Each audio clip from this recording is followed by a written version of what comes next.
Sheriff Central Police, major emergency. On Mississippi Lake, my friend's through the ice.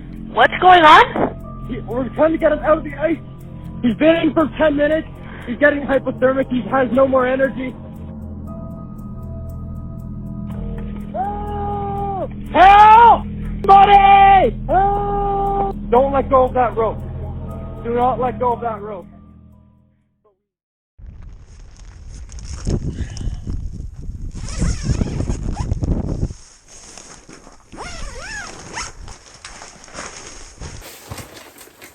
You guys, so obviously from the title and in the intro here, you probably know that this isn't my typical upload, but this is something that happened to me and a buddy of mine at the beginning of the ice fishing season, actually on January 1st this year.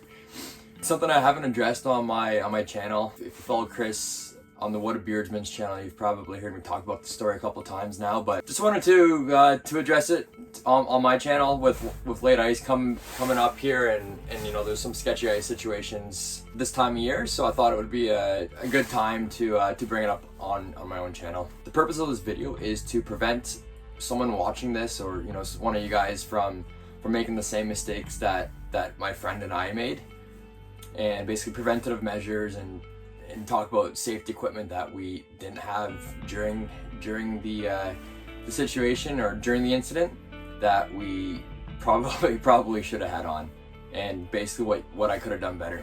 So just to start, I wanted to give a big thank you and show my appreciation to all the emergency services who were involved in this rescue.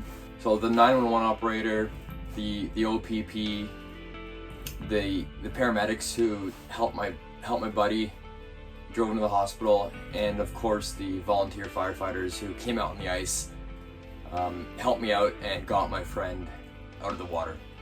Thank you guys so much.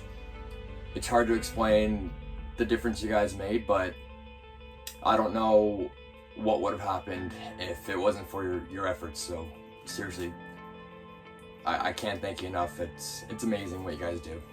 All right, so basically we're going ice fishing, first time of the year. You know, we were out there for like 5 hours on 10 inches of solid clear ice. Basically, we packed in, we headed back to the car the same way that we walked out on the ice. I think it was like 7:30, 7:45 when we fell through. First of all, I was absolutely shocked. My friend fell in first. I fell through a couple seconds later. I was lucky enough, I caught myself on the ice like this, and I stayed dry about my waist up. I was very lucky that I was able to catch myself on the ice, stay dry from my waist up, and crawled right out. I was in and out. I don't even remember being in the water. That part's a little bit blurry, but I popped right out. The next 5 to 10 minutes were spent trying to get my friend back on top of the ice. And now in the video that you'll see after my explanation here, you'll see a huge area of broken ice. This is from us trying to get my friend back on top. We were close a few times, but the ice just kept breaking under him. He's got a couple pounds on me. Yeah, just kept breaking the ice, and the other thing was the ice was so slick that I couldn't get any traction to really pull him up. 5 to 10 minutes passed, and I realized that, you know, holy shit, I'm not able to get you out of the water. That for me was the scariest moment, was when I realized that I can't help you anymore. There's nothing really I can do here to get you out of the ice or out of the water. And that's when I reached into my phone and dialed 911. Extremely lucky that my phone was still functioning after being in the water, and then continuing to work for an hour after in the freezing cold. Once you dialed 911, it was just a waiting game. So, and you'll see in the video, I was all like sprawled out on my hands and knees, trying to distribute my weight, but at the same time trying to anchor myself as I held on to my friend. What I did was I used my toboggan or my sled harness that I would usually wrap around my waist to pull my gear out, but I wrapped it around his arms, and held on to the rope. Basically, we just waited there until fire rescue came, and all in all, I think my friend was in the water for close to an hour. that's pretty much the background story from my end. Just to let you guys know, my friend is doing great. He was released from hospital that same evening. Mentally, he's better now. It took him and me too a little bit of time to kind of get over. You know, it was pretty traumatic, so to get over it. But yeah, he's doing great now. He safe to say he won't be ice fishing anytime soon, but happy that, you know, that he's doing well and he's in good spirits now. And the next part of this video, I was gonna just talk about some of the ice gear that you should have on every single time you go on the ice. And if you're just getting into ice fishing, you look at safety gear, it's gonna be expensive. Like this float suit's probably close to $500. But if you're willing to spend $1,500 on your fishing electronics, you should be willing to spend a couple $100 for safety gear, because it does make a difference. It is the most important thing you can buy for ice fishing, and it should be something that everyone who ice fishes owns. So this will keep me, if I fall through the ice, this will keep me floating. This is super important. I usually just wear it to walk out. Once I get to my spot, I'll take it off, because it is pretty bulky and warm. But I'll wear it out and I'll take it off once I get there. But especially after what I went through.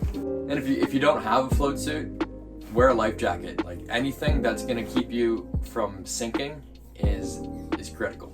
Next up, you'll see I got these around my neck. These are ice picks. You'll see that they got little spikes on them. Ice spikes, ice picks, whatever you want to call them. So these are for if you do fall in, you can take these around your neck and you can pick into the ice and then drag yourself out that way. These would have made a big difference in my situation, I believe, because the ice was so clear. Always keep these around your neck, in your pocket. Just keep these somewhere accessible. You know, another thing I think is important are spikes for your boots. So these guys right here. Now these aren't so much for falling through the ice, but more to keep you from slipping and falling on the ice. There's some really good ice fishing kits, safety kits that you can buy on Amazon. I'll link them below. So if you or somebody you know is just getting into ice fishing, this is a great starting point. You get spikes for your boots, ice picks, and a whistle. Strongly recommend checking it out if ice fishing is something that you're looking to get into, or someone you know wants to start. Last tip, if you can, I know you can't always, but go out with a friend. In our case, that's what saved my friend's life, is because there was two of us. I know it's not always possible to go out with a friend, so just take precautions. If you're going up by yourself, wear your float suit, have your picks. You know, don't screw around, because no ice is safe ice. As cliche as it is, I still can't believe it happened to me. Just be safe. Don't take any unnecessary risks. No fish is worth your life.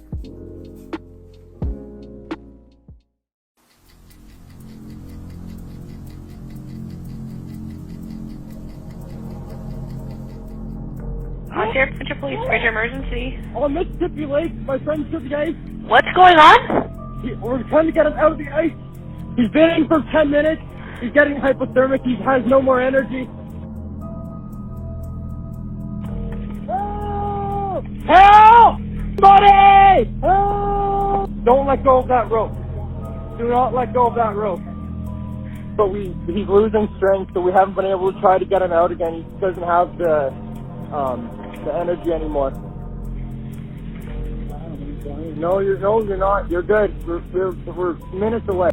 The ambulance is there and the police are there, so we're just waiting for a few more minutes, okay? Come on, guys! I'm dying! Hold on. Keep holding on. We gotta hold on. Dude, we're at the final stretch. Come on, fellas! I'm dying!